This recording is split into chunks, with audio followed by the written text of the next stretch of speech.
Hello guys! Good morning! Ayan, mag-unboxing po tayo ngayon ng Domino Casserole Dish.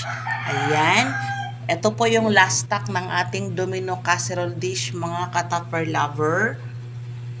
Ito po ay capacity 1.2 liter. Ayan po, 1.2 liter. Ayan, napakaganda po nito. Perfect po yan sa ating mga saucy dish. Ayan, or salad. Ayan, ang color po niyan ay red chili. Yan, sa mga gusto po mag-order, ayan, PM me or visit my profile, shop link, and my bio.